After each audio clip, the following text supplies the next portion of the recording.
All right, Bob. Yes, hi. We're doing things differently today. And how is that?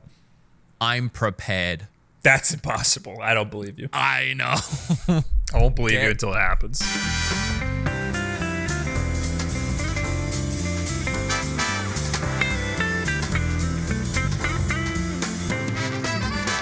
All right, let me hold on. Let me let out a big cough. It's actually probably a good place. It's probably a good place to start. Actually, Bob is sick. Bob is hello. Is a little sicky today, which is why I am not there again. Actually, there was a bunch of reasons, but Bob was very sick the last week or so. It's every day. I'm like, I feel like the next day I'll be fine, and then I'm not. Yeah, it just doesn't end. Kim gets sick. Like you could have the suggestion of a virus near you, and you could breathe in the same apartment as her, and she will get violently ill. And then because it develops and mutates in her and becomes a rampant, ravenous beast, then I will, of course, also get sick. So that's mostly why I didn't want it. Because I really don't get sick. It really takes Kim, a special kind of person, to mutate the virus in a way that it's just ripe to destroy my body. I'm usually good. I usually just sleep it off, and then I feel fine. If I just sleep for like a good 12 hours, I unwrap from my cocoon, and I'm good. But I've been trying to, sleep as much as I can. That's why I was late to this today, because I just didn't want to wake up. I mean this honestly too, like not even a conspiracy way, but even people that used to get really sick near me, I would never get sick. It wasn't until I had the vid that happened to me. I feel the exact. I'm on board with that 100%. All the time now. Yeah, for sure. I think and worse than you would have before. Yeah. Absolutely. Oh my God! I'm glad that you share that with me. I feel like I got sick because I was out in the cold on last weekend. Which usually I'm fine with. Well, usually I'll get like a runny nose, and then the next day I'll be fine. I'll like sleep it off, and it's all good. Or I'll get a sore throat for like a day, and then I'm good. But I've been out of commission like the whole week, basically. Started off on a good note with this podcast so far. This is good actually, kind of, because what I wanted to do some things differently today, and this was kind of part of it. It's episode 21. So we've knocked out 20 episodes. We can drink now. Yeah, we're old enough to drink. I'm actually drinking kombucha, which is kind of like alcohol. It's alcoholic. Fermented. Yeah. I've been on a huge kombucha kick. The Kim and I. It's absolutely disgusting. I love it. I love it. Like we both love it. There is a farmer's market in like a 10-minute drive that has a kombucha lady, and they have 5 taps. And every week on a Saturday, they have different flavors. And today I got, unironically, the Switch flavor. It was called Switchel, but it was Switch EL, and it was like honey crisp and ginger, and it's so good, dude. Anyway, what I wanted to suggest is we try something a little different for this episode. Okay. And I have a whole bunch of things, but I don't even know where to begin. I want to start by doing something that we never do and people always ask us to do. Hi, my name's Wood Hawker. Oh, and I'm Will Wolf. I have a channel called Beatemups on YouTube, and this is my podcast, the Nontendo Podcast. This is what I sound like, new audio listeners. You want to hear what Bob Wolf sounds like? Hi, I'm Bob. This is me. This is what I sound like. I'm sure 99% of you already know that. I know, but I every episode I get, why don't you guys, so I can tell who's who in the audio, why don't you introduce you? I don't know who's not. The only time I will understand that is on the last episode, because even Kim said to me, because she was in the room watching, every time I was like on my phone and either you or Will was talking, she had no idea which one it was. Like she had to look up to see who was telling the joke. Yes, me and Will have the same voice, but me and you very clearly have 2 distinctly different voices.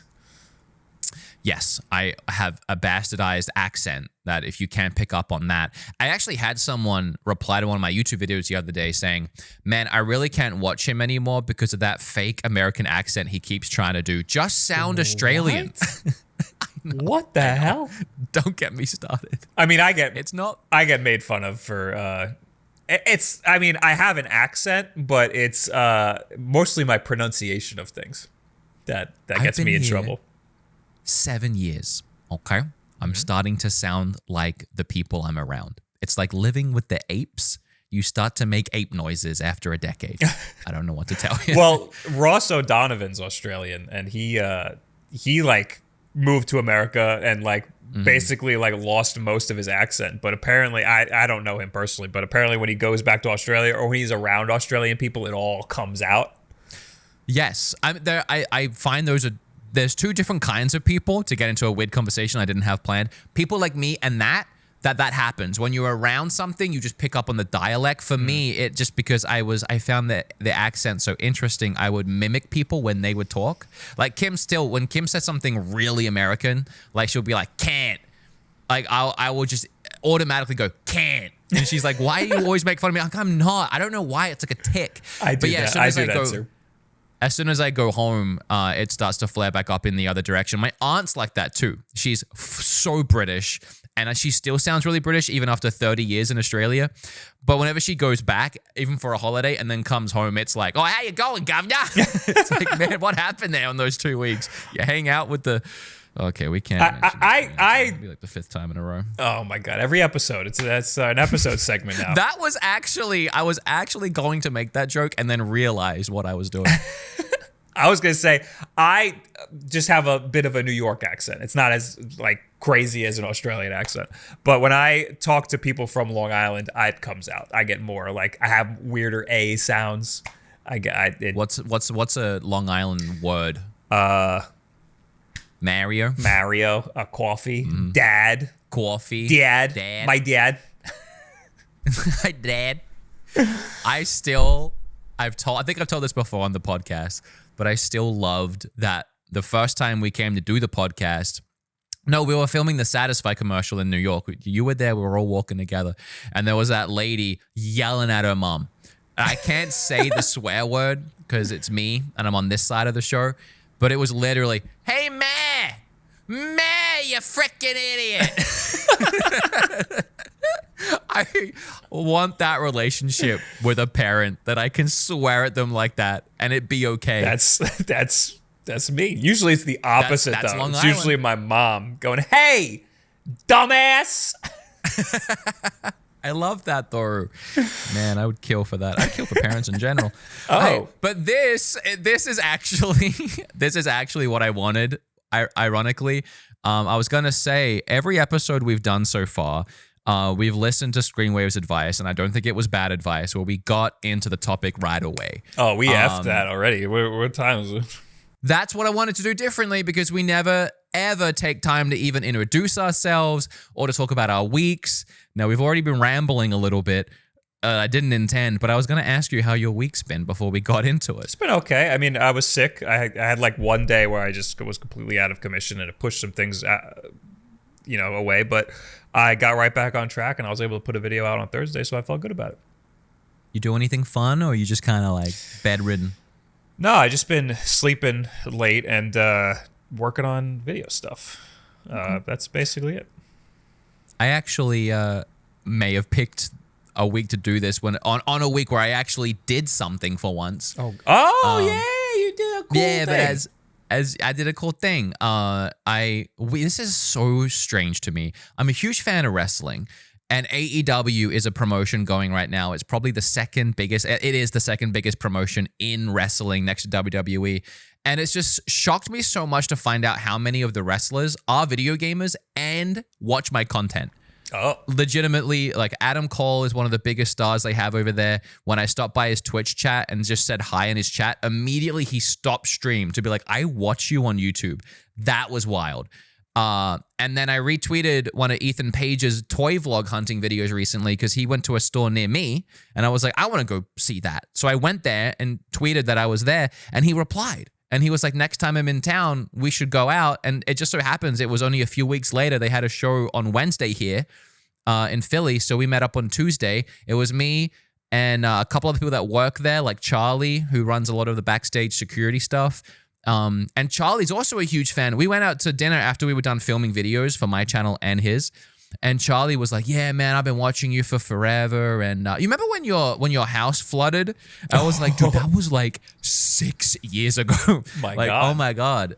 So it was a really fun day. Videos coming. I'd like to say soon, but apparently he puts them out like a month and a half after he shoots them. And I want to time it. Oh, okay. So we're not going to see that for a while? Not for a little bit, sadly. I gave a sneak peek on Twitch, which Twitch is actually a topic of today. But we gotta talk about all the wacky and fun stuff that they're doing. We can actually get into that right away. But that was the other thing. So I wanted to experiment talking about us a little bit before we get started, and you guys listening and watching, let us know if you like that, or else screw us. Right? I feel like I don't have like a thing to bring to the table. I didn't like do anything interesting. I just sat. I just did work and slept. I think that's honestly most weeks. This is kind of unfair. I picked a week to do this where I actually had a life. Very unlike me. I'm sure most weeks we'll just talk about projects we're working on. But True, I think that's a good people point. like that. I mean, people that watch us, they probably watch our channels and they don't really get to hear about like the creation process week to week and what we've been working on. When I listen to podcasts, I do like that. Or I used to listen to a lot of video game podcasts, and I did like when they like shot the shit or like got weird with it and like went off topic and stuff. I liked that stuff a lot. Yeah. But you don't go to the podcast for that, at least not initially. You go for the shared interest, for the topic, and then you start to learn about the people. Then you start to get interested when they go off topic and talk about the stuff that they like. So I think there's merit to it, but we gotta ease people into us. Hi, I'm Bob. I say ass a lot. Hi, I'm Wood. Maybe this is good too for like new people coming in. Yeah. You know, they if you found this episode first, this is a pretty good one now because of what we just did. Yeah, I'm sure you're waiting for us to do whatever the title is. All right, the title, I actually don't know what the title is because the other thing I wanted to try out today, and I want you to start doing it from now on moving forward. Oh, God. Is when you think I'm not about exercising. something. Oh, okay. That's fine. I did today, actually. Today was the first workout I've had in a while that felt good. I did abs. Ooh. If I actually do abs in a workout, it means it was a good workout and I cared enough. From now on, through the weeks before we do the episodes, I want you to start jotting down just things. Like if you're like, oh, that would be fun to talk about, just jot it down. We'll make a little document. And then when we get to the episode, we'll have things to talk about just in case. And that's what I've done today. And I have like some things that I think are going to be interesting. We got two main points though. And I'll let you decide where we start. Do you want to start with the Twitch drama or do you want to start with Stadia closing down? I don't know how much we can. I think the Twitch stuff is more interesting and we have a lot more to say about that. I have a lot to say about both. I do too, but I think that the Twitch stuff is more interesting. However, I think it's harder to clickbait that. Well, no, I disagree. I think because we're a gaming podcast, depending how this episode goes, and people watching already know this, I think something about cloud live game service would be the clickbait. We could kind of work it in. Maybe if we work it in with Nintendo service, and we could do something like cloud gaming on Switch. Well, there's a lot. There's a lot going on with cloud gaming right now, so we can start with the Stadia if you want. Okay, let's do it because I want to talk about this because I don't know if you did, but I'm a Stadia founder and I've been in this since day one, so I have a lot to say. So me too. I made a video when Stadia came out, and I really liked it when it came out. Okay, I made a video when it came out. And I liked the idea, but it wasn't working when it released. Well, okay. I thought it worked fine. I think that their payment model had a lot of issues and was their ultimate demise. It was bad. I think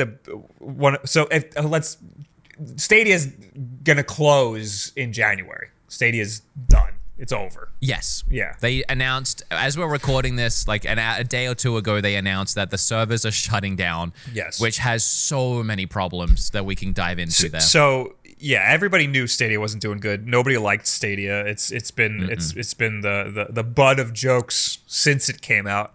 One of the biggest issues was when it came out, they said it could get up to 4K, 60 frames per second, I think, or maybe even more than that. Yep. And no games were supporting that. Nobody's internet connection was going to support that. That was a huge blunder.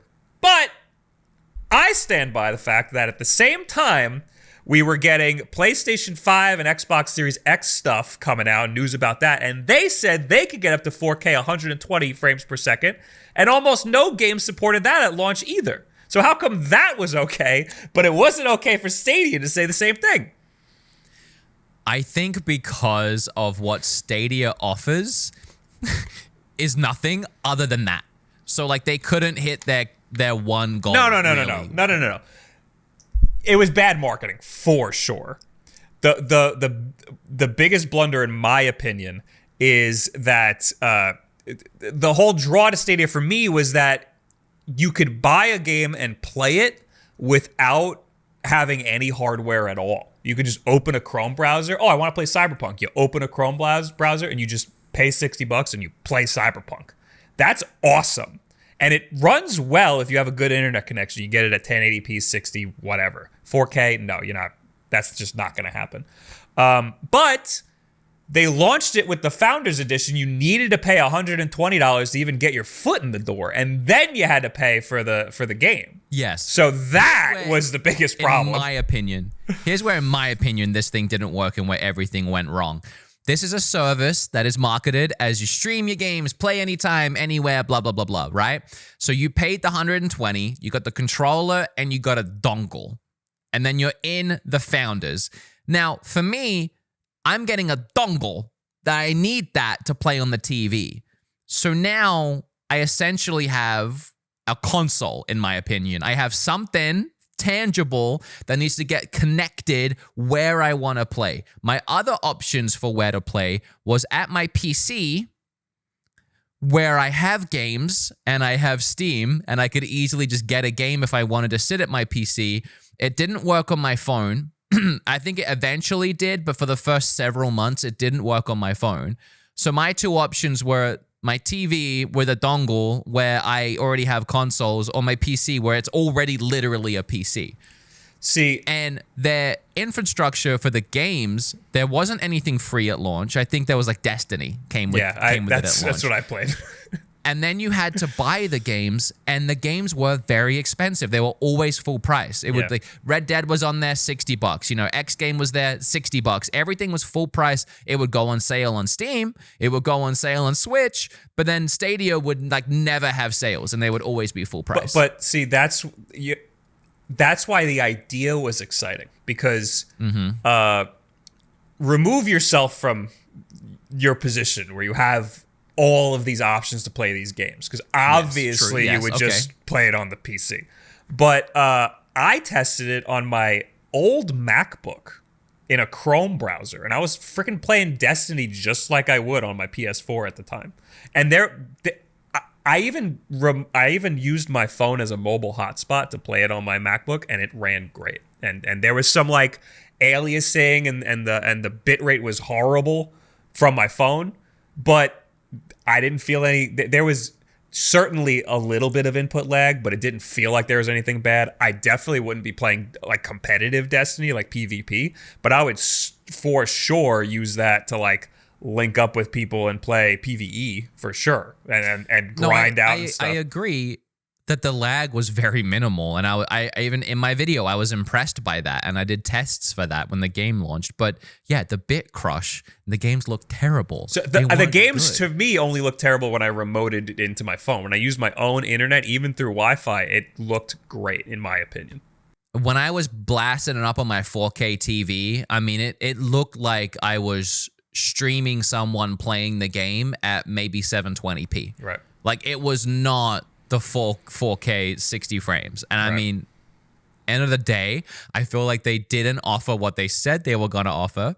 And then actually getting games was so expensive, and nobody wanted to pay full price for games that you don't own, that you temporarily stream, period. But also, just in case one day this service doesn't work out and ends up closing down, wouldn't it suck if you had 10 fully priced games that you bought on Stadia? That's an interesting thing, because they're refunding those games. They're just giving people their money back. Yeah.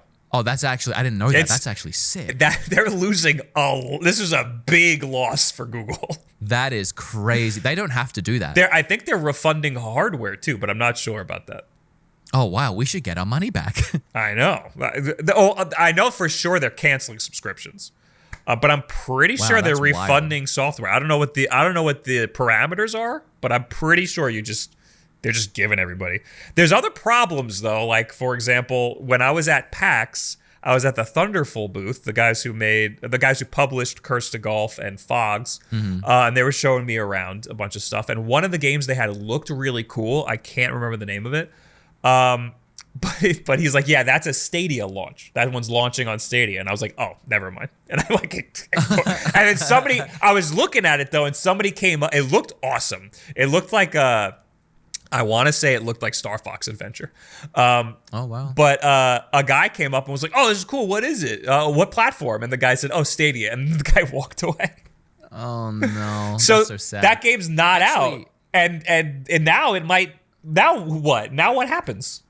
Yeah, Kim mentioned this to me because obviously the drama's been blowing up on Twitter. She was like, did you know that there's a game that these developers are working on that's Stadia exclusive, and they just found out that the service is closing down? That's how they found that out.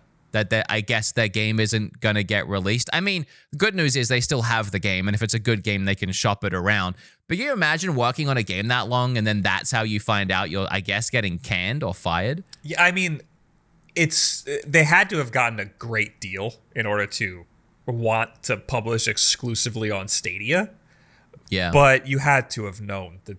I mean, I don't know how long ago they started development on these games, but you had to have known that wasn't going to be a forever thing.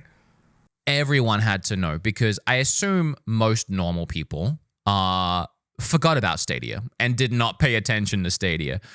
I didn't. I've been following it because I find it interesting. As a founder from day one, I get constant emails from Stadia updating me with things that are happening. And I also followed Stadia on Twitter. And it's just so wild to me because when Stadia, this is how my experience of Stadia has been since launch. They launched, they pushed it really hard. I remember at the E3s, they had a bunch of commercials for Stadia and constantly trying to explain what it was and how it worked because nobody seemed to understand the concept. But immediately after launch, and I mean immediately, all the promotional material, everything for this died. There was no marketing. There were no commercials in future events. I never saw anything on TV. It became a non-existent. And very quickly after, Google Stadia's Twitter would tweet things out, oh, here's a free game of the month for members or whatever. And it would get I'm not even kidding, 20 likes, 30 likes. Stadia would, you know how Xbox tweets out these quirky little cute things sometimes about games and they'll get thousands of likes. Stadia would try it and they'd get 30 likes, maybe. No one was engaging. No one, and that's it. That's the only times it was really sad to see. Google does this thing where they will put a lot of effort into some wacky, weird product and then almost immediately when it's not working, drop it completely. Yeah. And people said that was going to happen with Stadia, and that's what happened with Stadia. There has to be such a high bar, and I'm sure it didn't come close, but Google does do this all the time, and there has to be such a high bar for what they consider a success, because it is Google. Yeah, and sure. If it's not making money hand over fist, even if it's profitable, sometimes it seems like Google will shut something down because they're well, it's profitable, but not as much as X or Y or whatever we want it to be. I think if anybody was gonna make a cloud gaming platform to rival the big three companies, it would have been Google, and they completely effed it.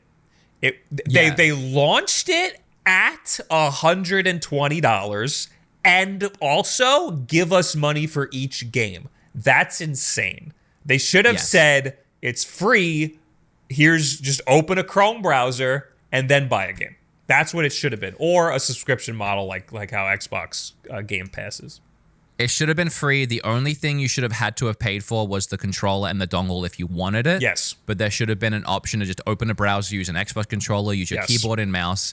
They should have done a better job about reaching out to publishers and developers and getting more free-to-play games on the service and the platform and investing money into that so that there were more games for people to try. Because launching with Destiny being the only free one, I think it was free-to-play at the time is the problem. I think it just went free-to-play.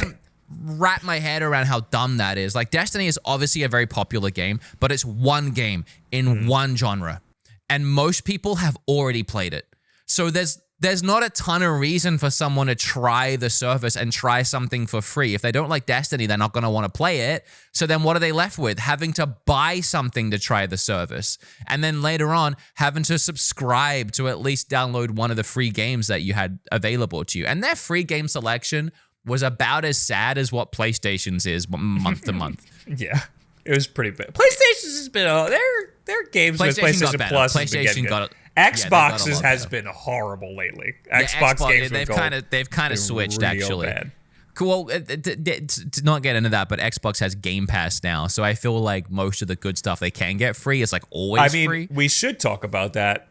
Cloud gaming has been getting a bad rap ever since then because people, talk about how it's not ready. Our internet infrastructure isn't ready for it. There's always lag, and it's just not how I want to be playing my games.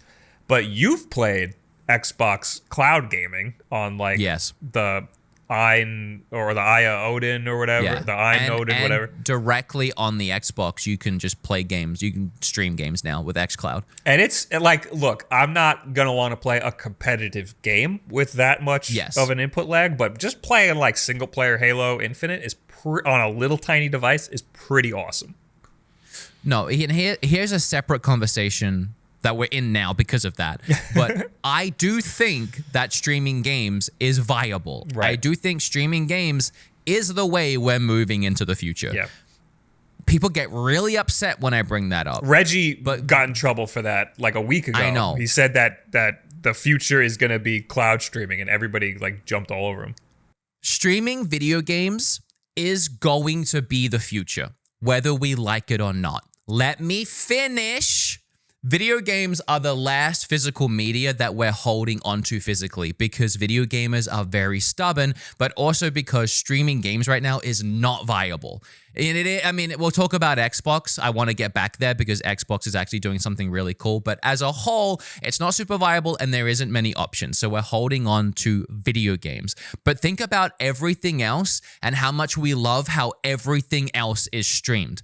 No one wants to be buying CDs anymore with 16 tracks on them and keeping a CD collection of their favorite music. Nobody wants to be buying box set DVDs of That 70s Show where you literally have 97 DVDs with 4 episodes on each that you constantly have to switch and change because you binge watch like a demon. We're all so thankful for Netflix. We're all so thankful for Hulu. We have too many choices there, but we move towards it. Streaming media is the future. It's just we're not there yet with video games, but we will eventually get there. The infrastructure will eventually get there. So people would rather have the streaming be a download to your console. And I understand that, but I do think that technology will catch up. And I have a counterpoint to that too, because let me say this. I'm going to get bleak here for a second. We're going to be dead. It's going to happen. At some point, we're going to die. And guess who isn't going to care about physical media? Our kids and our kids' kids and our kids' kids' kids. We're going to hold on to this physical stuff as long as we can. We're going to live long enough to see a lot of it disappear, and a lot of the physical media is going to be harder to get a hold of. But at some point, there's going to be a generation of people that are going to think that we were kind of crazy for wanting to hold on to buying a physical video game that couldn't even fit the game on the damn disc or cartridge, and we were downloading most of the game onto the console anyway. Relax for a second here.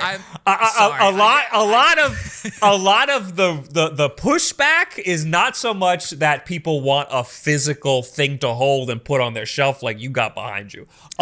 Some people do. I feel like yes, you're right. I feel like most of it. Well, there's the people who are afraid that the service might shut down. They might lose all the stuff that they just bought, like Stadia, which is fair. But I feel like most of it is people who just don't believe in the technology, and they're burned before. Maybe they've tried PlayStation Now in like 2015 and it sucked, and they just are like, cloud gaming sucks. It's never going to work. They're not confident that eventually it'll be seamless and you won't notice a difference. And I think that that's a little crazy. I think, of course, technology is always going to get better. I remember when I got into, doing camera stuff, that's when DSLRs came out, mirrorless cameras. That's when mirrorless cameras came out. And all the photo guys were like, that sucks. It's never going to be as good. I like having a big thing in my hand. And isn't that ridiculous to like want a big thing in your hand?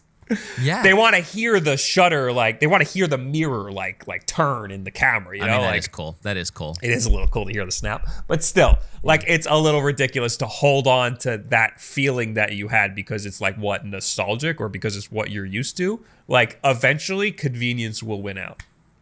Yeah, it's also funny because you know, I don't think all media that has gone digital or has made advancements has had this much trouble for as long as video games are having. Video games are obviously much harder to get to this point. But like, I remember being like 13, 14 years old and walking to school with a Discman in my pocket. And that disc would skip every single step I took. It would lag, it would pause. My 3-minute songs would take me 7 minutes to play, and I had a blast. Were you one of those? That was all I knew. Were you one of those MP3 CD guys? You remember that? Wait. So I had the same thing, a Walkman. But then I learned that there were CD players that like portable CD players. That's what I'm talking about. Like the disc. No, I know. But there were portable CD players that could play MP3 CDs. So you take you remember burning CDs so you can listen to it? Yeah. Instead of burning it, you can put MP3s on the CD like it was a CD-ROM that you would put in the computer, and then you can hold more music on it, and then you put it in the little Walkman, and you can pick the song from there. That was awesome. Yes, I definitely upgraded to that at some point, and then eventually, when it all came together, you got the MP3 player, which there was a lot of people. The rich kids had iPods. I had a little MP3 player that could fit like 100 songs. I always went against that. I got a Zune. I started with some random stuff. Too. I had a Panasonic camera that was an MP3 player also. Then I got a Zen Micro, which broke in like 2 months. Then I got the Zune because I thought Kim still has her Zune and uses it all the time. It still works. I don't use mine, but that thing's a tank. You know, it doesn't work. My old iPod. I did get one eventually. That does not work. But that's the thing. Like, you know, we went through all those advancements, and even in its infancy, we were willing to deal with it. Now, we're very different people. We're a very different generation. Everything is like bang, bang, bang, bang. And we do have ways of playing games and experiencing games where we don't have to make those sacrifices, both on the go, like with Switch, or when we're at home. But it'll get there. And right now, it is kind of there because, circling back around, Xbox's service and their xCloud, it's actually pretty sick. As Bob said, I had it on my Aya Odin with the Xbox Game Bar or Pass or whatever that little app is. But even just running it directly off my Series X, you can go to like almost any game on Game Pass, and it'll say, do you want to download it or do you want to stream it? And if you press stream, you're playing like right away. And the quality is actually pretty shockingly good, even on my 4K TV. Yeah, I've only really used it on portable devices because that's just the best use case for me.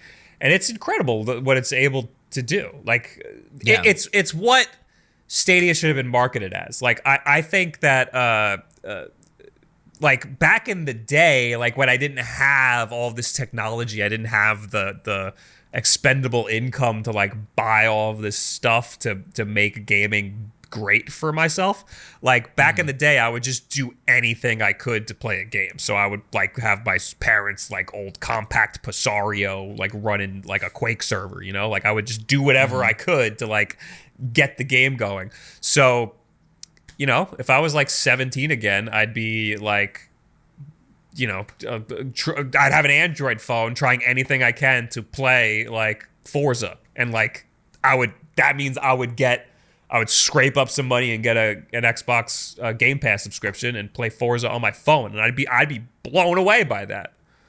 Yeah, no, for sure. And the reason why, I mean, the xCloud is so cool is because not only does it really work and it's a better service than Stadia, but it's not your only option. It's just an extra option on a service that you already have, you're already using, and for the most part, everything you can stream is free. There's a ton of stuff you can buy, but it's free. Here's what Stadia should have done, in my opinion. Not charged everyone to start with $100-something, not then charge them a premium membership if they actually wanted to get even half decent streaming and access to some games. It should have been free. Yeah. It should have been free to start. And then you should have had subscription tiers and all the games are free to play. You could have had a $10 tier that has access to some games, right? Maybe a couple bangers, Destiny, and some indies. Then you have like a $15 tier or something that gives you access to the entire catalog, but it's only in like 1080p. And then you have something like a 20. You could really, depending on how many games you have there, be as egregious as going up to like $29 for a full 4K, 60 frames, everything they offer, but every game you want to play is on demand everywhere for free. That's the only way that service, being a new service and not offering any exclusives, would have worked, in my opinion. I agree a little bit. I think that there needed to be a subscription model because that's just where everything's going these days. All their competitors are going to have subscription models. I think that Google had the resources to make it free for sure out the gate, or at least free to try and free to and have a couple free games to like play for free. Because again, they would have saved money at this point. Yeah, because now they have to refund everybody. Yes, and you would have to download a Chrome browser to use it anyway. So like already Google's locking you in. Yeah, but I think that there should have been a way to also buy the games if you wanted to. I think that there would have been use cases for a lot of people where I just want to play the new game. I want to play the new game in a high quality version of the new game. My machine can't run it. I have nothing that can run it. I only have $60. And then you just pay the $60 and you can play the game right now. I think that is crazy. I think that would have been a huge thing. But instead, they were like, give us $120 and then also $60. So now all of a sudden it's $180. You're almost at a new console, you know? And a subscription, because I'm pretty sure you needed a subscription to get. Well, that's the $180. Quality. The $120 gives you the subscription. All right. It's the Chromecast, the subscription, and the controller. The controller was great. It was like an Xbox controller, but the sticks were on the bottom. The controller was pretty cool. The controller is actually pretty sick. I think another reason in the current generation that people are getting soured on cloud streaming is because you can't really count Stadia as something that many people have experienced. They've just heard about it. So that's giving it a bad name. Yeah. And they've heard nothing but bad things. Exactly. And Xbox is a good experience, but it's kind of tacked on right now and not many people are talking about it. One that's really, really accessible that a lot of people I'm sure have tried is cloud streaming on Switch. Yes. I mean, because that's a great use case because it's an underpowered console. So a lot of companies, Capcom specifically, are like, we don't want to port our whole game over there. Let's just give you the PC version on a cloud. And unlike Xbox, there's not an option of like, well, you want to buy it physically, digitally, download it, or stream it. It's like, oh, you want to play Resident Evil Village on Switch? You have one option, cloud. So a lot of people are experiencing this, and I know you said you didn't really have too bad of experience with it, but every game I've tried has had disconnection issues, has had lag, and I mean, if I'm Ethernetted in, really the only issue I deal with is a little bit of input lag. Still not my favorite way to play, but if I'm trying Wi-Fi anywhere in the house, I can barely keep a connection. So I've only really tried Control, and it ran great. It's absolutely not the way I would want to play it. But you have to, again, you have to remove yourself from the privilege of having all of these devices to play the game. Like, again, if I was 17 and all I had was a Switch and I'm not buying another console, I would have a great time playing Control that way. You know what the most wild, dumb thing is with the cloud gaming? What? The Kingdom Hearts collection and like Kingdom Hearts 3, I think, because Kingdom Hearts 3 is cloud streaming. And if you're uncomfortable with Kingdom Hearts 3 cloud, if you don't know if you want to fully commit to the full price tag, good news. You can play it for 5 minutes for free to see how you feel about the service and the streaming. Bob, they all do that. Do you know what happens for the first 5 minutes in Kingdom Hearts 3? I'm imagining a lot of dialogue. A lot of dialogue. If you rush the dialogue, you skip through everything as quick as you can, which it locks you into a lot of stuff and locks you into some cutscenes, you can just just get to the first battle in the game before it cuts off mid-battle. Oh my God. It's so stupid. They all need to have a demo for you to play because you need to see if your internet's going to be able to handle it, if your Wi-Fi is going to handle it, or if you're going to Ethernet it. Make sure that you have enough bandwidth to handle that. And that demo, in my opinion, needs to be like somewhere. It's only 5 minutes. It doesn't matter. Just find a non-spoilery area with some action and throw you in there, because you can't get the idea of how this is working in like menus and title screens, because those are very stagnant images that aren't having to render too much or process too much or stream too much. It's when you get into these high graphically intense areas that make it so it can't run on Switch, where you're spinning the camera around and you're battling and you're fighting, when you get that bit crush. So if I can't get to that point to experience it, then I'm still not going to have any idea. Like, yeah, the menus look great.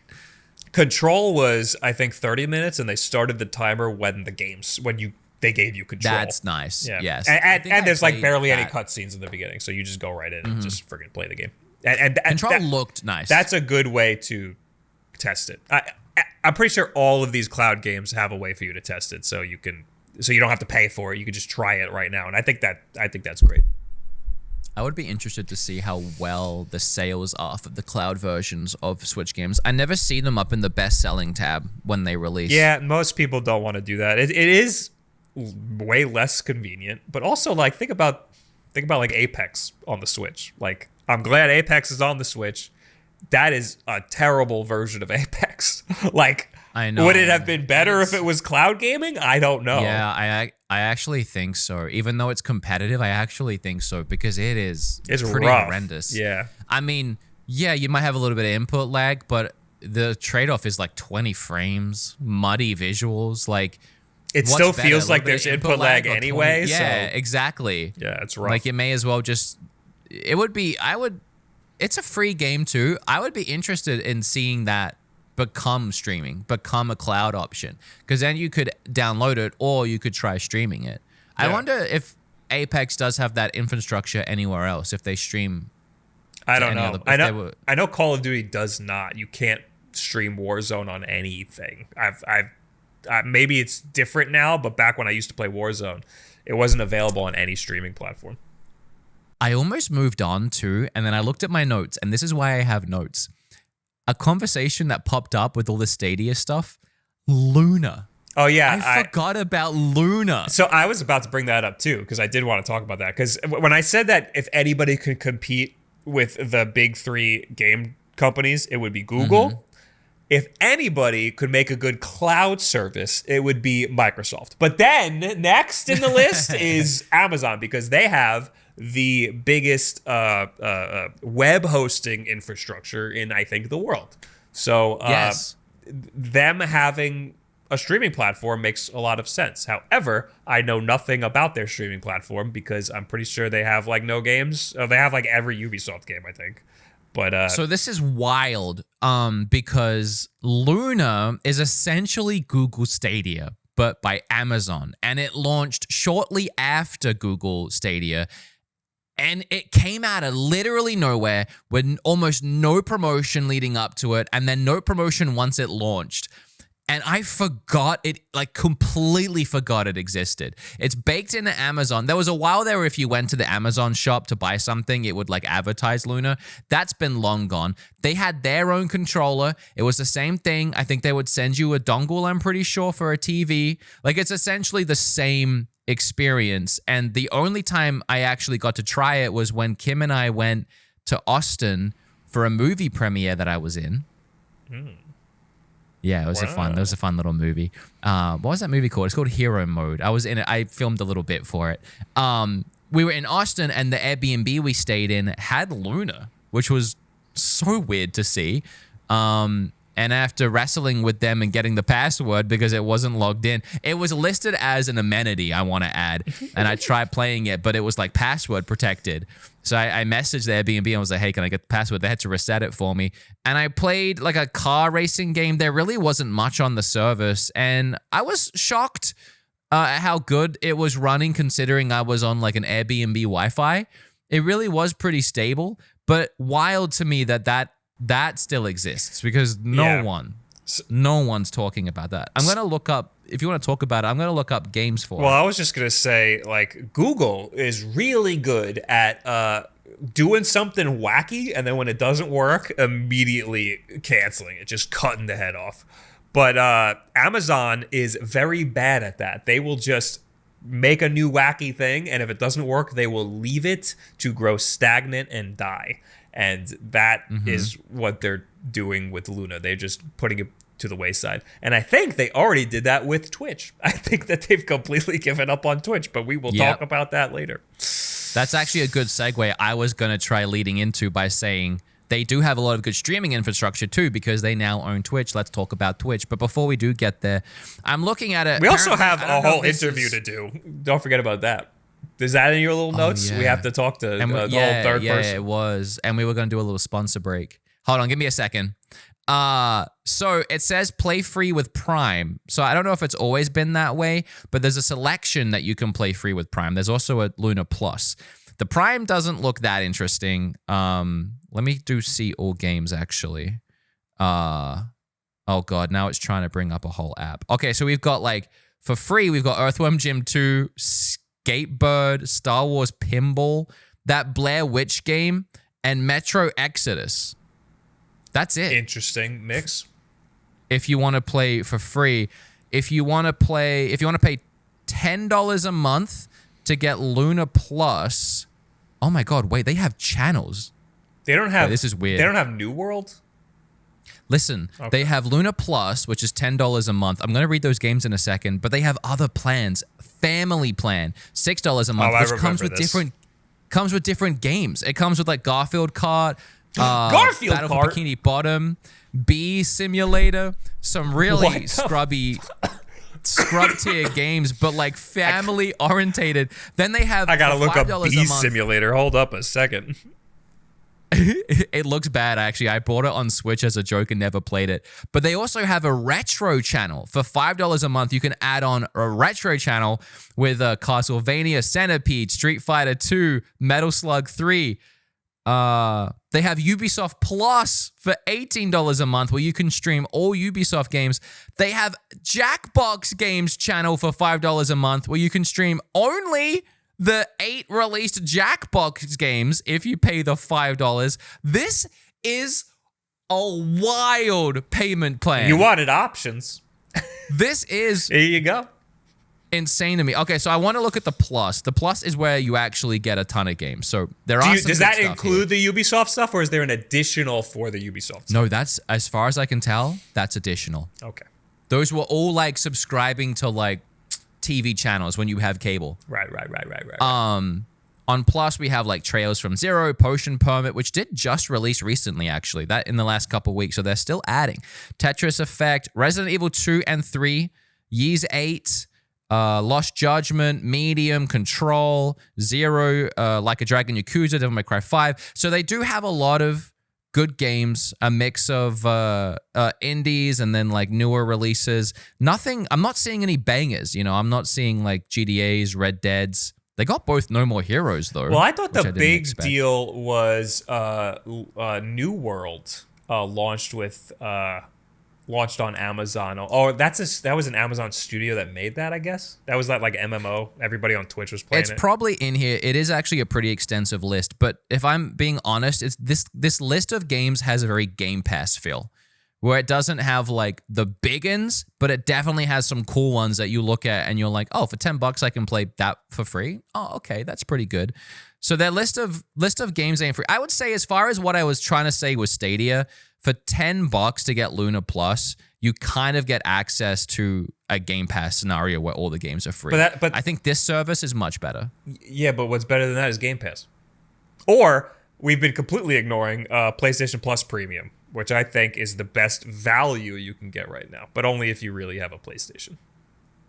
I have not looked into that. It's very new. I've been meaning. My plans for tonight, no joke, I want to play Returnal again. I want to boot it up because I really love that game, and I was going to check over all that PlayStation stuff because I forgot about it. It has a very good... PlayStation Plus Premium has a great list of games. Okay. That's Luna and the payment plans are wild. They are wild. If we're done with all the streaming talk, I don't think we really have to summarize it too much. I do believe in the future of streaming games. I'm a physical collector, which always comes first. I'm just saying I do believe in the future of it. We're just not there yet. Yeah, no, absolutely. And I was going to say it could be bleaker than that. I don't know if America will get to a good internet infrastructure to be able to use that in most of the country. I don't know if we'll get there in our lifetime even. I think that we're having a lot. I think that we have a lot of weird government issues that are preventing good internet infrastructure in most of the country, and other countries are whooping our ass in that.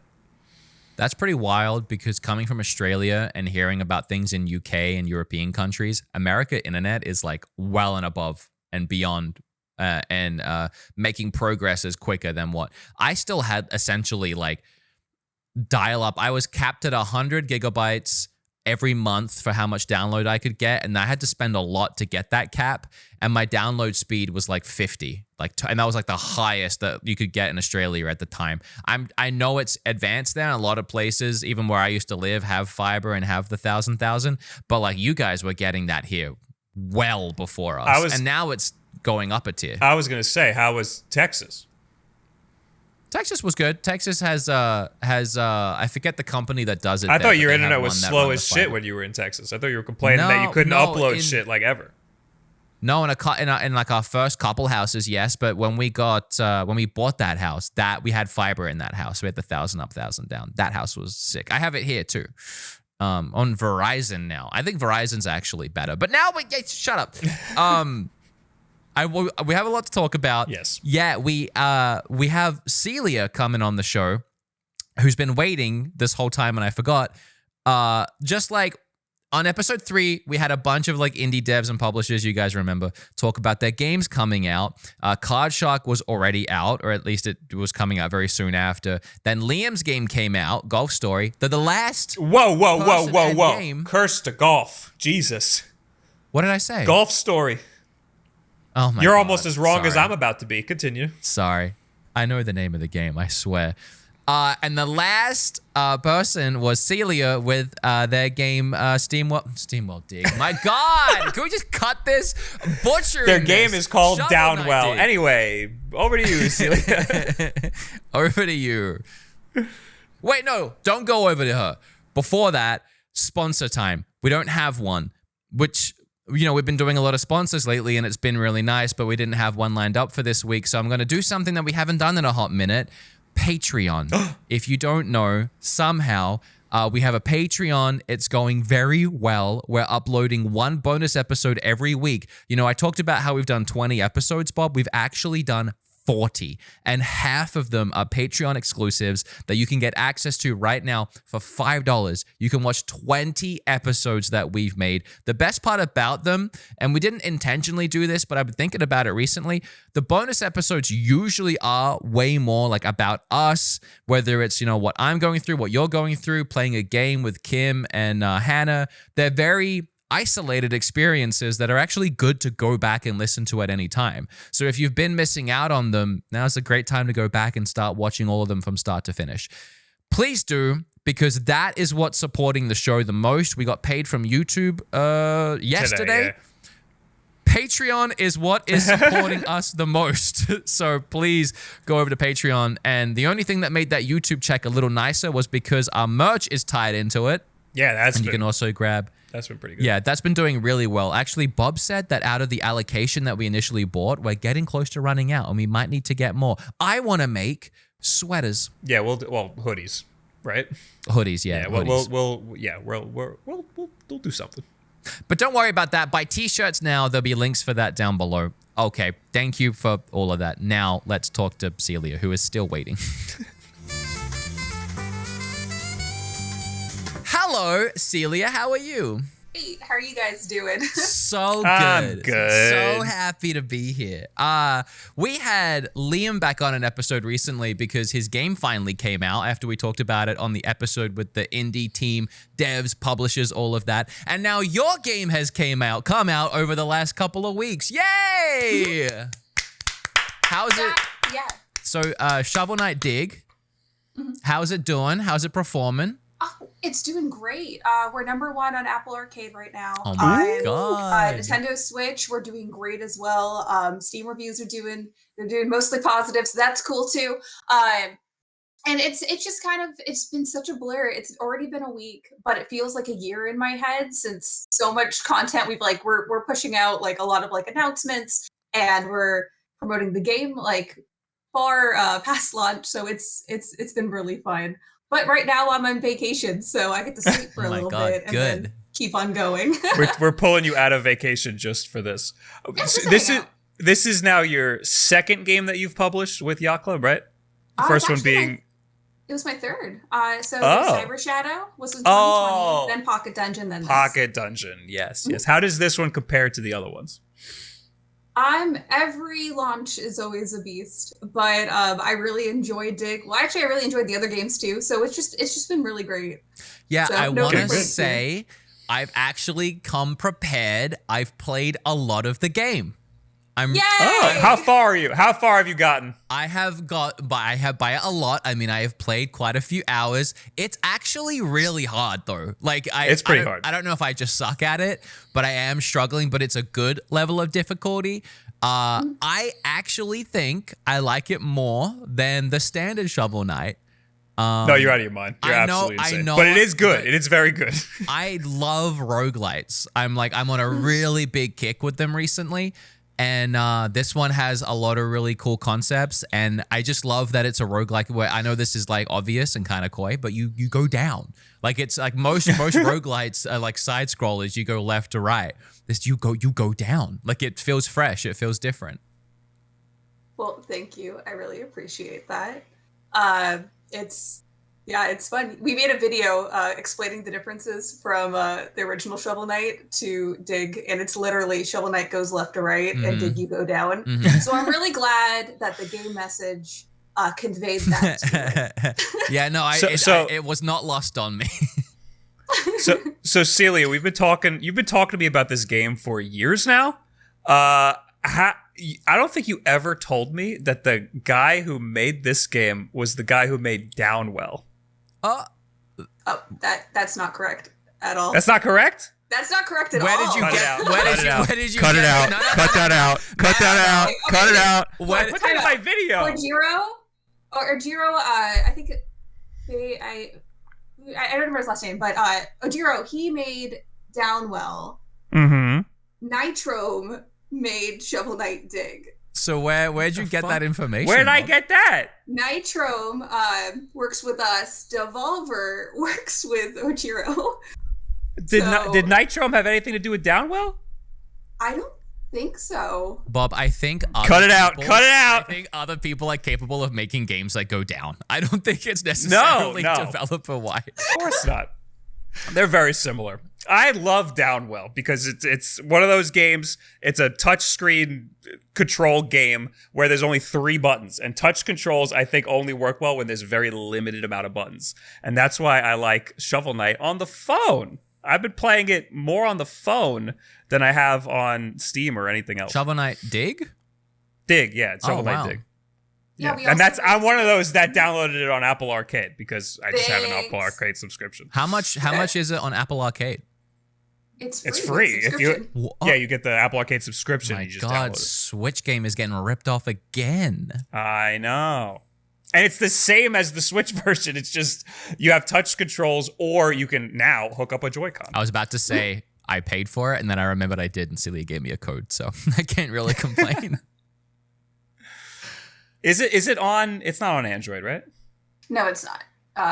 For mobile, it's only on Apple Arcade. Take that, Wood. Yeah, Android sucks. So what's been the team's response to the response from gamers? Like, what are they happy? Are they stoked? Does everything go to plan? Yeah, I would say about so. Like with every launch, there's always, hiccups here and there, but the response for the game has been so supportive and wonderful. Nitrome's pumped that we both put our hearts and souls into this project. It was really ambitious, so I'm really glad that people are enjoying the game and playing, even though things can be a little bit difficult. if you keep on playing and you mess with some accessibility options, you add more health, like you'll get better in no time and be able to get to the bottom of the well. So we're really, really happy with the response, and we're thankful for the continued support. I did notice that. I'm sorry. I noticed that the accessibility options make it so that you could just have more health if you really need to, if you're struggling. Also, the game just gets easier as you play it because you get more stuff that'll help you in the long run. Yeah, there's a learning curve. But I feel like that's with all roguelites. Like I die a billion times until I finally figure it out, and then I'm like, oh, okay, this is how I play, and then it gets better. Right. But you also just get more money that helps you buy more stuff in the game. I think I'm getting worse at the game the more I play, because my initial runs I did really well, and now I get down there and I don't even get past the first area and I die. Buy some stuff. Use the money you've accumulated to buy some stuff. I think maybe I'm wrong, but I think the game ramps up the difficulty a little bit as you start progressing a little further into the game. Either that or I just started sucking. You might be getting bad RNG. Maybe. There's a chance for that. Just follow your heart and you'll get there eventually. I like that the game, because obviously it's randomly generated every time that you roll in. You get differently spaced out areas. But each area does feel like a crafted area. Like it's very purposeful. And that's because it was. Yeah, and I've been playing the game, as I said, for several hours, and I have not ran into any similar concept or similar ideas or screens or different puzzles. I'm still waiting to hit a run where I'm okay, I kind of know what to do here, which helps, but that hasn't been happening yet because there's so many different ideas, puzzles, concepts explored while you're digging. Do you know how many there are? Is that something that you keep track of? Every time I ask either Rafik or Nitrome, they're kind of they just tell me thousands. So I'm gonna go with 6 or 4 maybe. So is it procedurally generated in chunks, or is it thousands of uniquely designed areas? How is it generated? It's a little bit of column A, a little bit of column B. We've designed chunks to it and they're procedurally stitched together. There's also I guess a little bit of randomness in there as well. So it's an ambitious project and there's a lot going on. Yeah, if there's actually 5,000 to 6,000 different little puzzle areas, I mean, that's going to feel pretty limitless when it comes to piecing them all together. I played it back when it was 2019 or something. I played it at a convention and it felt solid back then. Obviously, I didn't get very far because I played it at a convention, but it felt solid back then. And you've been working on it ever since, so it must have taken an insane amount of time to fine tune all of that stuff, all of those thousands of procedural chunks. What you played in 2019 is literally all what we had. So it was a good slice. Thanks. So yeah, it took us that long to get the rest of the game done. And there was factors into it, with the pandemic and everyone, including Nitrome, working from home and it's all that complicated stuff. So I'm really glad that you guys are enjoying it because both teams worked really hard on it. I got 2 questions. Nitrome, the guy who made Downwell, right? Yeah, that's the guy. Oh my gosh, Bob. the guy that makes the games that go down. Yeah. Obviously. I can't wait to see his next one and how vertical it is. I got 2 questions. One, is there an accessibility option where you don't drop something when you take damage? Because that's been my biggest blunder, especially because you can buy that little key thing to unlock a relic or whatever, and I always buy it, drop down, immediately take damage and drop it on spikes, and then I can't pick it back up again. So I need that. Wow. I need that. And secondly, cheat codes is what you want. Yes, you want a Game Shark? Yes, add that for me. Call it the wood accessibility option.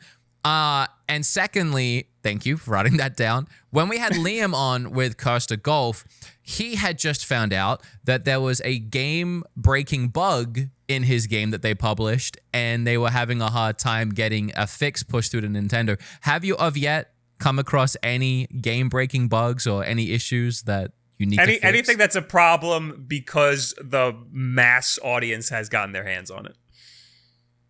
With a game with 4,000 to 6,000 levels, there's going to be issues. Currently, we're working on fixing some things. We're already aware of stuff. Some of our community is reporting bugs to us. So yeah, we're working on it too. It happens in game development. It's say lovey. Is it with like Apple Arcade? Are you able to push those fixes immediately? Yeah, we push. But with Switch, what's that like? I mean, that takes like a week or two, right? So there's different times for every platform, and it just kind of varies. Like with Nintendo Switch, like you have to go through lot check, which is fine. And it's just kind of those things for accounting for that when you're pushing out different patches. So okay, well, it's not too much of a schlep. I have a change of topic conversation I want to go into. So unless you have anything else to say about Shovel Knight Dig, which everyone can get right now on Apple Arcade or the Nintendo Switch, anywhere else? You got Xbox, PlayStation, Steam? Just Steam. We're planning on expanding our platform roster in the future, so keep an eye out for that too. It's a roguelike with the Shovel in the Shovel Knight universe. It plays the same as you remember, but differently. It's randomly generated and it's a ton of fun. Please grab it now. Links below. I'll put a link. You know what? If Wood's allowed to suggest development options, I would like to make a suggestion. Cross save, because I started it on Steam and then I'm finishing it on Apple. And that'd be really cool if I can have my progression across it. But it is cool that I can have my progression on my iPad and my phone. But it'd be really cool to have it also on Steam. That'd be really cool. Mm-hmm. I didn't write that. Do the hand thing. Do that. Come on. No. Come on. Okay, that would be really cool. I'll definitely bring it up to Nitro. See, I'm writing it down. Thank you. Thank you. I appreciate it. I feel like that might be a bit difficult, so I don't want to get any hopes up. Definitely. It's easier to add Wood's complaint than yours, but darn it. I can't wait.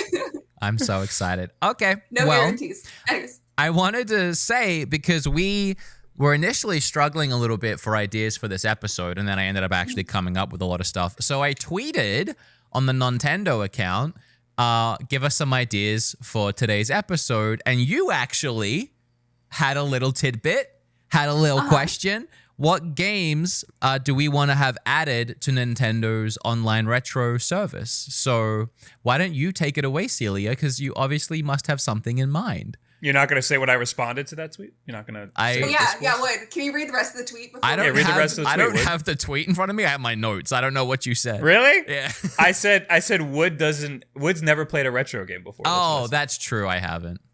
We've talked on this show about how you just don't like playing retro every games. time a console falls into the retro category, I mentally wipe my mind of all of those games. So just to keep myself in check with never having played a retro game. Right. Okay, that makes sense. Actually, for the record, my response to Bob on that tweet was to game shame you for 15 minutes. And that was my next suggestion. Right. So we're going to do that right now. Yeah, sure. Excellent. I can't wait. Game shame the guy who didn't get the developers wrong of your own game, but continue. I can't wait for the download developers next game.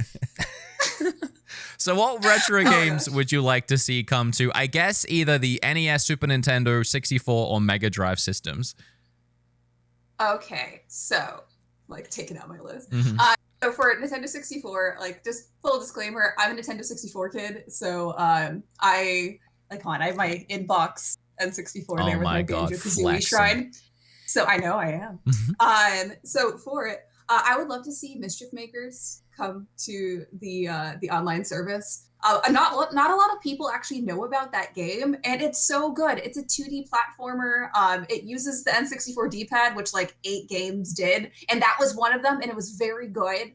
The story's charming, and they took a lot of different, I guess, mechanic choices, which were interesting and kind of really fun to delve into. So I definitely want that one. If you're gonna play a retro game, I wouldn't start with Mischief Makers, but I would definitely add it to the list. I don't know. I'm getting pretty convinced right now. Oh, yay. Okay, yeah, it is fantastic. Another one that I would really want. Okay, so I can't say the Japanese name to it because I'm horrible at pronunciation, but it's Animal Crossing for the Nintendo 64. They released it in Japan, and I would love to have a localized version of that. I currently have the Japanese cart in my bookshelf, and I need a Game Shark to play it because you have to bypass the whole region lock plastic that they have in there. But I think that would be really fun. I think it would be a really great opportunity to have games that weren't localized for the States that are really cool.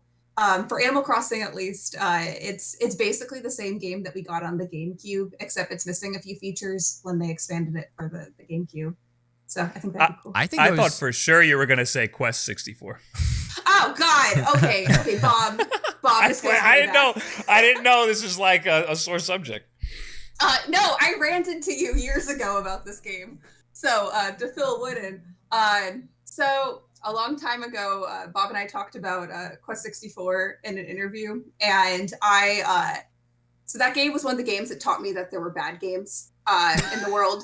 And I thought you liked it. I thought you had like hundreds of hours of that game. I do have hundreds of hours of that game. Let me finish my story. Okay, I'm sorry. So years ago, that was the game that introduced me to bad games. And I, as a kid, like I'd played Banjo-Kazooie, Mario 64, Mario Party, like every game that I had played before that game was a fantastic masterpiece that people still hail to this day. So I got Quest 64 from Blockbuster, and I played it, and I wasn't having fun. And I thought I was the reason that I wasn't having fun. So I kept. Oh, we are very different. I would have gotten very mad at the game. I don't know. I was a funny kid, I guess. So basically, flashback to my interview with Bob. I was talking about being able to. What was the exact conversation? But it was basically being able to save your game. Take the save file and put it on something else. Or put it on SD card. Yeah. And I thank you. I had forgotten. But basically for that, I was like, yeah, I've spent hundreds of hours on Quest 64 because I had to beat it because I wanted to know if the game was fun. Fun fact, it's not. And so I had mentioned that. So I guess for the longest time, because I invested so much time into this game, people think I like it, but it's just a hate. You never said that you hated it. You just said you had thousands of, like a lot of hours. I didn't know it was bringing up repressed trauma. I want to say a couple things about everything you just said. I actually do play retro games, or at least I did, because, I played them at one point. And I had a very similar experience with Quest 64, where I had... Alexa, stop. I'm talking. Where I had a ton of good experiences with games, especially on 64 with like Zelda, Smash Brothers, and then I got Quest 64, but I liked it. It was like, I don't give me that look. I didn't love it, and I could easily, like, I could compare it to other games I'd played and been like, well, it's not my favorite, but I kind of like that I'm running around like casting spells. Like I was like getting enjoyment out of that. My actual like realization that there are bad games didn't happen until GameCube, when I used to go and rent games all the time from Blockbuster. And one day I had a choice between renting Ty the Tasmanian Tiger or Universal Studios. If you don't know what Universal Studios is, it's literally a game based on the theme park where you walk around the theme park picking up trash to earn enough points to play one of the 6 mini games in the game. There's like a Jaws one, a Back to the Future one, a few others. Each minigame lasts about 30 seconds. Most of them are on rails, and then you go back to picking up trash around the theme park. This is a real game.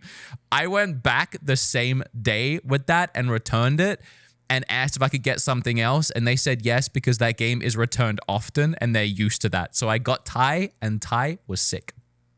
Is this GameCube, you said? Yeah, GameCube. I need to play this. It is a horrible, horrible game. It's the worst game I've ever played. Oh, and your 2 picks for games I think are actually sick. I have heard of Mischief Makers. I haven't played it, but that's a perfect kind of game to come to the system. I could see it happening. And I think the Animal Crossing idea is sick. Also, that'd be crazy. You can log into other accounts. You can make like a Australian account, a PAL account, and then go into the retro service in that account, and it'll load up that country's service. And sometimes you'll get different box art or maybe a different game. So even if they brought the Animal Crossing to the Japanese service, you could still log in with an account and play it that way. So I think it's a disc drive game, right? It's an N64 disc drive game. Animal Crossing? Yeah, isn't it? I think so. I think you needed the jumper pack, like the red top one, but I don't think it was getting everything wrong today. I don't think there was any disc drive games that were commercially released, was there? Yeah, in Japan. They made a disc drive.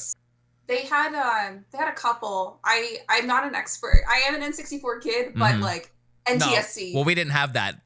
So you didn't have it. We don't know either. And I didn't have it in Australia. That was a Japanese thing. And maybe it had like 4 or 5 games, but it didn't have many at all. It had a Earthbound game that never got released, like Mother 3D or whatever it was. Mother 3.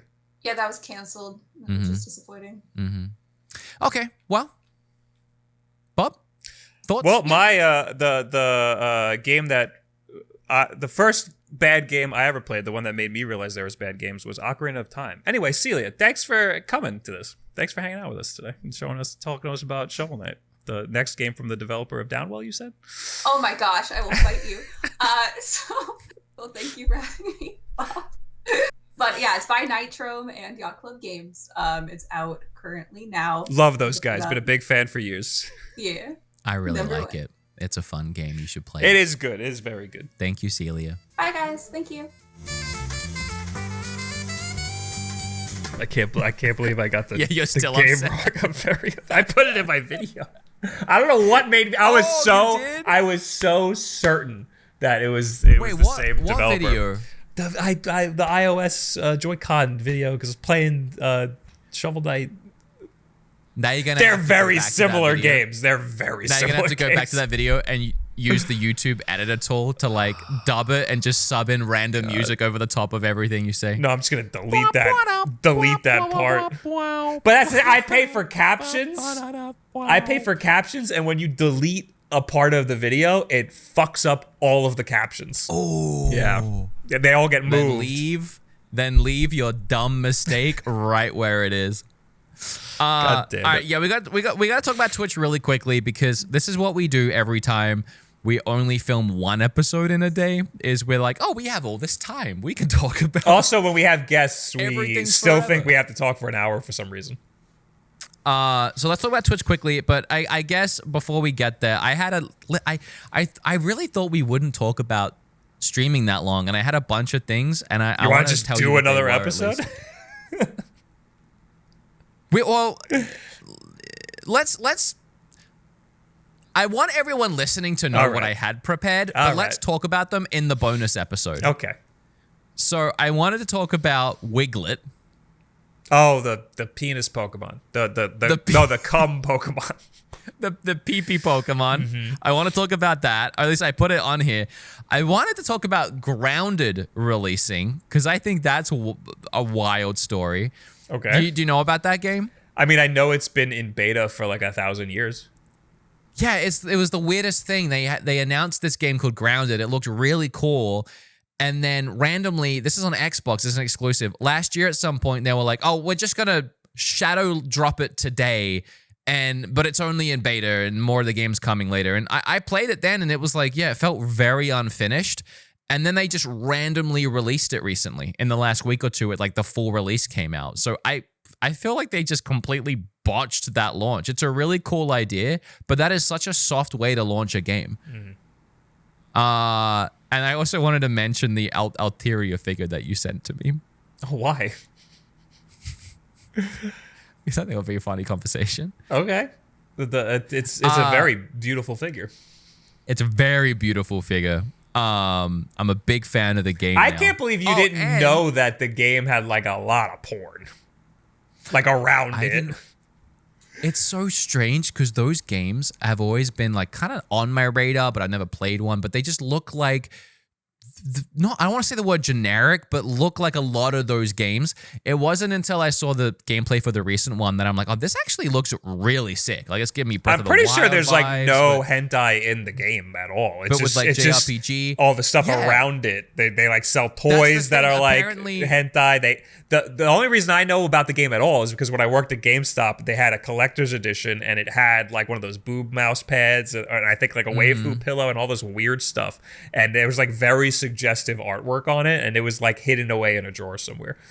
Yeah, it's what I gather is that the games that, I don't want to say normal, because it's not that anything here is abnormal, but the games are just games with this female protagonist, and then not all, but a lot of the official merch and marketing around it, including this very busty statue that Bob sent me the other day, is like, yeah, this is a very this is it's that. art. It's art is what it is, and appreciate it for that. It's why it's to put this into perspective. It's like, just take the Zelda series, But if like a lot of Nintendo's own promotion and marketing and like figures for the game were like Link with like rippling abs with like a little beach towel just held over a naked lower waist, they'd make a lot more money. They might. All right, let's talk about Twitch drama really quickly because you mentioned you wanted to talk about it. We don't have much time though because we've been talking. There's a lot of Twitch drama, but really all we want to talk about is the announcement they made, right? How they're taking all of our money.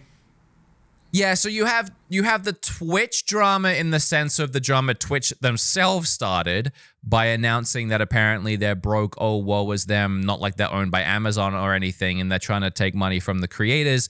And then you have creators on Twitch creating drama through a whole blah, blah, blah, that honestly, we don't even have to get into that. Let's not worry about that. But it's been weird how that timed out in a way where like it's deflected so much of the hate and drama away from what Twitch is doing. Yeah. But let's not worry about that because that's a whole messy situation. It's so much and we don't have the time, and also nobody should really be interested in these people's personal lives. I barely care, honestly. I feel bad for the people involved. I was really invested. I was on live stream fails like every day refreshing waiting for this. Yeah, it was very interesting. But some of it's a little sad because like you don't want to be involved in these people's lives. I know. The only thing I watched that I got sucked into was XQC yelling at his ex. That's what started it. Like having a whole argument and like not leaving. I just couldn't imagine like being a streamer, being me, being live on stream. I don't even argue with, I mean, Kim's not my ex, so obviously we don't argue, but I couldn't even imagine like just getting into an argument with Kim and she's being recorded on the stream and I'm just like airing it out in front of everyone. I mean, he streams for like 16 hours a day, so his literal whole life is streaming. So he just does not. He streams. He does not have like an off button. And I think that's scary. Yeah. Do you know how old he is? He's pretty young. I'm not sure. I think that generation that's like constantly uploading, streaming, exposing their lives don't realize that it's not healthy or normal to be doing so much of that stuff. Yeah, but I mean, it's easy to say that, but when you're the literal biggest streamer on Twitch, you gotta maintain that. He's 26. You know what's wild as well? He is the biggest Twitch streamer. Yeah. His name is Felix. Yeah. And he's foreign. Yep. The biggest YouTuber is Felix and is foreign. Yep. What, I mean, is this... I mean, I can see a white guy being the top of the platform, but what's the chance of Felix? Explain yourself. You need to bring some receipts for what you just fucking said. Because that's just how dumb the world is. I don't know. Like when you look at like the top. What I'm trying to say. Actually, interesting. That's an interesting thing to bring up because also the most subscribed to channel right now is that Kai guy that Jackson was talking about last night. He's a black dude. That is actually interesting. That's really cool. Yeah. The point I was trying to make is like, what's the chance of like two guys being called Felix, but the chance of two white guys dudes being the top of both? I agree. Yeah. There's no correlation there. That's just the way that unfortunately the world is. If you look at the top 50 streamers on Twitch as far as following, there's only one female and it's Amaranth. Yeah. That's more the point I was trying to make. Like, that's a dime a dozen. You're right in the sense that there's some demographic issues like in the top 10 or so on Twitch. And honestly, we can't really speak because when we even started this podcast, a lot of people were like, oh great, another podcast with two white guys with long hair and beards. That's the meme is that every white dude has a podcast or something. Or every podcast is just a bunch of white dudes talking. We're part of the problem. I mean, yeah, kind of. I try not to be, but I'm still existing. But the big thing is that all these top streamers have to deal with now is that Twitch came out and they said, hey guys, everything's going great. Just gotta say, a lot of you getting away with a lot of money. A lot of you have a 70-30 split with us. You're taking 70% of the revenue you make. We're going to need that back. We're only going to give you 50% from as of June, I think, 8th and forward. Well, to clarify on that a little bit, are you on a 70-30? So I assumed I wasn't. And then you said you were. So then I was like, no, he's not. And then I looked at my contract. Actually, I think I looked at your contract because you sent me your contract a long time ago. I looked at it and you were. You trying to see if I was lying? Yes. I just didn't think you knew what you were talking about. And then I saw 70-30. I was like, what the fuck? And then I looked at mine and I was like, oh, wait, I have it too. So we both have 70-30. You know that we're not losing it though, right? I know. So supposedly the deal is if you make over $100,000 on Twitch in the year, your next, all of the revenue past that will be a 50-50 split. So there's like $100,000 cap, and then after that it defaults to 50-50 for the rest. Right. Here's the thing I find quirky. I have right now, because we just went through September and my community is awesome. I have 2,000 subscribers. You've been doing a lot. This has been the biggest. Thank you. This is my biggest month on Twitch ever. So we're actually like pretty connected to this. I know a lot of people see me just as a YouTuber, and for a long time and even up to recently, I've only really seen myself as a YouTuber that also streams on Twitch. But I'm now starting to realize that I'm doing pretty well on Twitch, and I am there like 3 times a week. It's still part-time, I guess, for me because I have YouTube, but I do it as much as I can. It's hard. It's hard to do that with all the other stuff going on. I have... And it's another one of them things where I didn't really have like a barometer for success on the platform. And I would see people with like 50,000 people watching, and I'm like, oh, I get like 500-600. I'm nothing. I'm small fry. I'm small town. But people kept telling me, and I'm now starting to realize that that's actually not small town. I'm in like the top 0.5% or something of just people that watch me concurrently, consistently. I have like 130,000 followers over there. I don't know where they all go because I never watch the dang streams, but that's a lot of followers.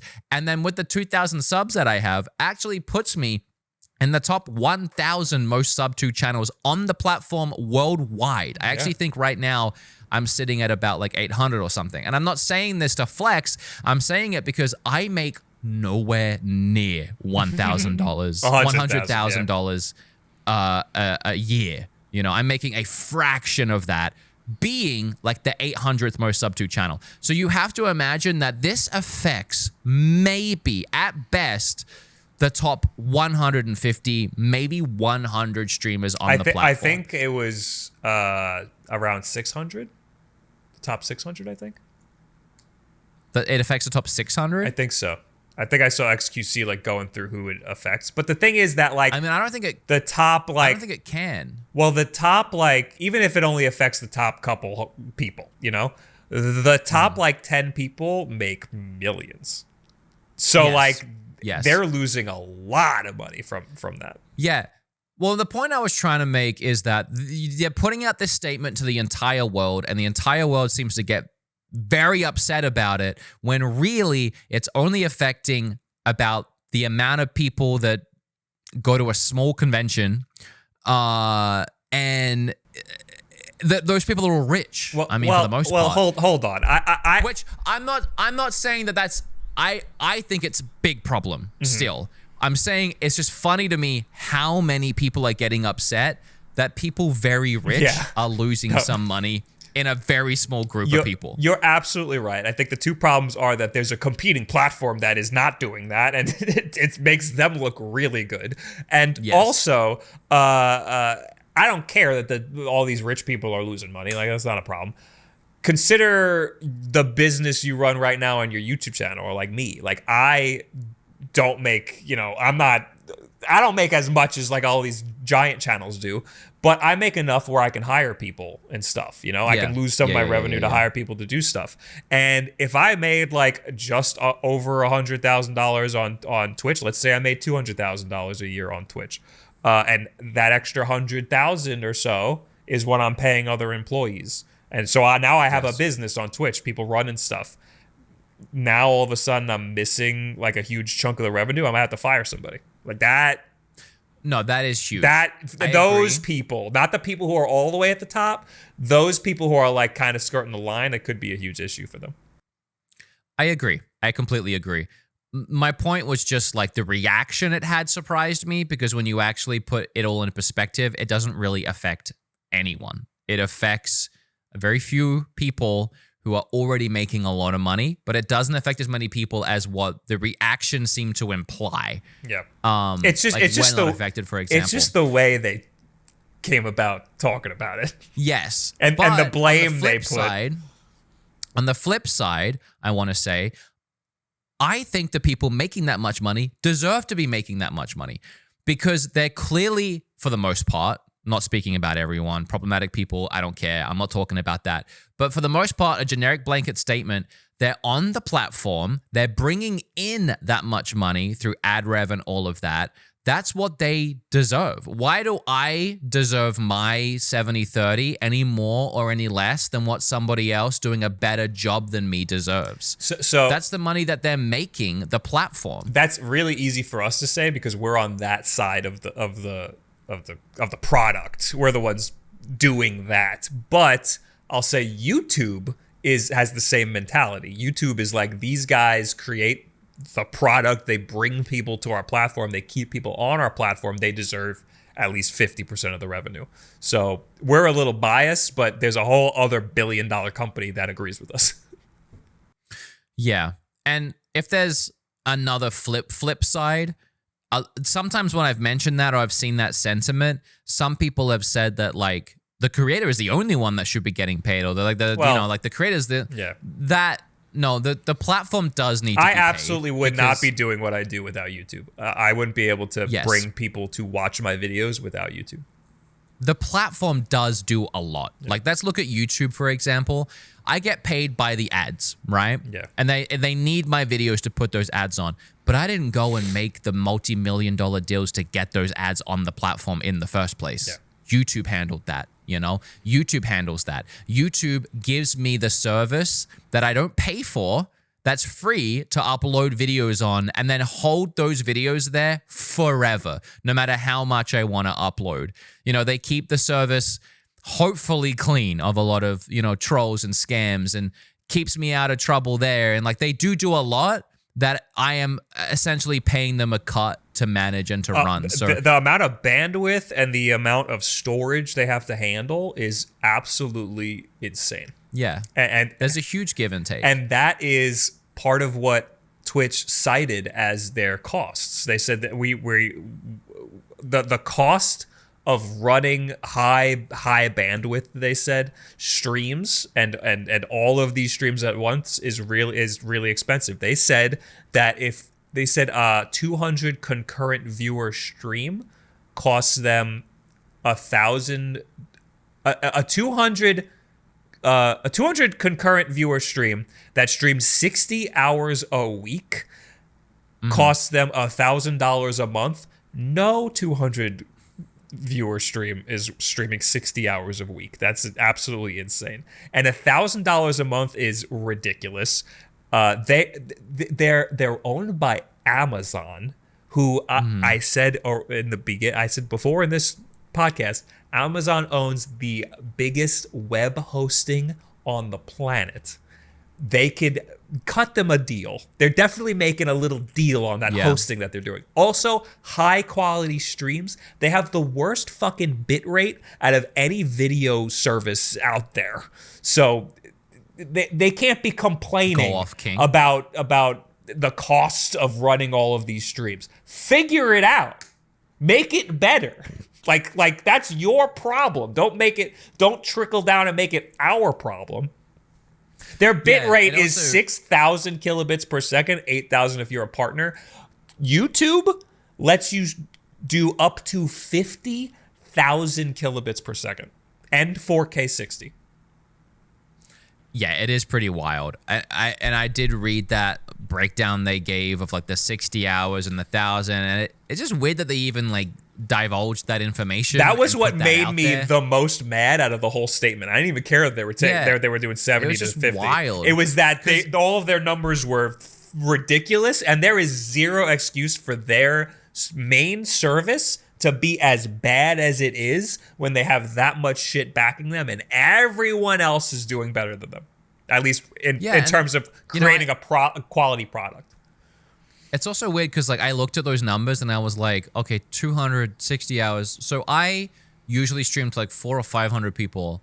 but only for like 10 hours a week or something. Yeah, like I that. stream 40 hours, I think, a month. So even with the cut you're getting from me, you're clearing what you need to host me. And then you're getting extra on top of that, you know? And that's me on a 70-30, let alone if I was on a 50-50. The issue is so that most people stream to one person. I agree. And, I agree. And to what you were saying before, if you have over 50 viewers, you are in the top 1% of Twitch, that means think of how many people are streaming below 50 viewers. Yeah, I think when I said I think actually what Scoot told me is I'm literally in the 0.01% of like the highest viewed creators. Probably. Which is wild. But it's mostly because of how many people sit there every day streaming to no people or like one people. Yeah. There's just so many people doing it, which, yeah, I'm sure that puts a huge strain on the website and they're having to pay those people. And I don't know if they can even run ads on those people. I don't think they can. It just doesn't. You're not going to get any money. Well, even if they could, or they would, it's like a risk thing, I guess. They can't run an ad on a channel because you don't know what that channel is doing. Well, it's unregulated. That and one view is themselves. So like that ad is worthless. You know. No, I agree. I'm saying that they're playing a game. They're not looking at their own stream. I think you have to at least get to like affiliate or something to get ads. So there are so many like non-affiliates that like aren't even making a cent for the company, and probably using like Stream Elements or Streamlabs to like take money outside. That's other issues they have is yeah, they're trying to really push ads, and I understand because it's a way to make money, but it's the way they're going about it is so much worse than YouTube, which is great at doing that, as using ads as monetization. Now I'm thinking about it. Why doesn't Twitch have their own Stream Elements or Streamlabs service? That's another thing that's really confusing. Like, they're testing out right now doing a super chat type deal where you pay money. Like it's not it's not bits anymore. It's just money. It's like here's $1 and then it has the dollar message. Mm-hmm. That doesn't. I like it, but Streamlabs isn't set up. They didn't tell Streamlabs, hey, we're gonna do this thing. Streamlabs just doesn't read those messages, so I just don't ever see them. So why doesn't Twitch just give you the same sort of alerts? It's very strange. For those that don't know how that works in the back end, when you're watching a streamer and they get a donor, like a money donor, and it like pops an alert and like a GIF and everything, that's usually done by a third-party app that you can download called Stream Elements, Streamlabs, maybe something else. And then that company takes a cut and then you get the donor straight from that person or their PayPal or whatever. That doesn't go through Twitch at all. I'm actually now realizing how weird it is that Twitch has at no point over the years tried making a rival service where you can set up outside donations like that and like PayPal. I guess because at that point, why would they? Because you can just do it within Twitch. Well, that's the thing. If people are finding a workaround. That's the thing is Twitch is making a thing so that you pay money and you get a chat message read. But that's not what I'm saying. I'm saying why doesn't Twitch have an alert system? Yeah. I don't know, man. You could. They do have a streaming app that I think integrates a lot of that. But then you got to use their streaming app and not OBS. They're really dropping the ball on a lot of stuff. They're trying, but they're trying weird stuff that really doesn't make any sense. I mean, a lot of people just hate change. Whenever there's something that's different, they're gonna shit on it a little bit. But a lot of what Twitch has been doing is really very confusing. It doesn't make a lot of sense. And next week, or by the time this video comes out, it will be TwitchCon, and I'm sure they're gonna have a lot of announcements of new products and stuff that they're gonna have. So I think that they dropped all of this bad news to announce some interesting stuff. So maybe something will happen. The last week they've been testing some weird stuff, but who knows what is actually being launched. And we'll find out, I guess, when a day after this video goes live. I think as a whole, the platform is going to be fine unless Amazon decides to just tank it. I disagree. I think as a whole, the platform is on a downward trajectory in the next couple of years. Interesting. Yeah. I disagree, but I guess we'll see. I think disagree is because I think it's possible Amazon gets rid of the Prime sub. I think that's the next move. They're going to remove the Prime sub. I think the way that it would go wrong is if Amazon, who owns it, decides they're pulling the ripcord on it. Just for whatever reason. I think the first step to that is removing the Prime sub, and that's going to really ruin a lot of the income for everybody on Twitch. I think that is possible. I just think it's ludicrous to even think about because it is, in my opinion, despite its flaws, the best streaming platform, and the only rival it has right now is YouTube or maybe TikTok. But as far as a user experience, YouTube is not there with the culture, with the features, with just everything. It's just not there yet. It has the quality of the streams, sure, but it doesn't have the infrastructure to support what Twitch is doing. So without Twitch, it's literally just the chat in Twitch is good, and Twitch has terrible discoverability too. YouTube has bad discoverability, but Twitch has also bad discoverability. It's just bad in a different way. I think that the fact that you're forced to watch a wall of ads every time you click on somebody's stream is probably probably the worst user experience, and gives a lot of points to YouTube, even though their chat isn't as good. That's very egregious. You still have to. I mean, you can skip them, but you still have to watch ads. That's what I mean. You get 5 seconds and you're good, and you can watch the live video. On Twitch, you get a wall, and you're gonna miss out on all the stuff that you just clicked in to see. Yeah, they added a little window to the side where you can watch what's happening, but you can't hear it. And then they have like a subscription service I didn't even know about where you can remove all ads for $10 a month. I do have that. So, yeah, I know. And also, as a streamer, apparently, if you roll ads while you're streaming, like pre-rolls or whatever, it does remove those ads at the start of the stream for people coming in for a little bit because you've auto-played an ad, so you've like got rid of them for a bit. So there are ways to negate them, but you still have to play ads. And I don't know. I honestly feel like I would rather someone just sit through an ad once than me having to worry about running an ad in the middle of me making content. Yeah. So I don't know. I agree the platform is flawed. I just don't see anything replacing it. So unless Amazon decides they're just done with it. Literally YouTube is just going to replace it. I just don't see those two platforms merging together in a way. YouTube is not there. It's going to be not ready for it. It's going to be messy as all hell. It's going to be very messy. YouTube is not prepared for it. YouTube would literally YouTube's absolutely prepared for it. How are they not prepared? They only just added gifted subs like 2 weeks ago. Oh, I thought you meant like the infrastructure. Like they could totally handle all of those streams. I meant the infrastructure as far as like the things that Twitch offers its creators and the viewer, the product from a consumer and a creator standpoint is well and above. Like YouTube literally only just introduced gifted members, and they were telling me they were adding polls to live chats for 2 years before they finally did it. Yeah. How hard is that to do?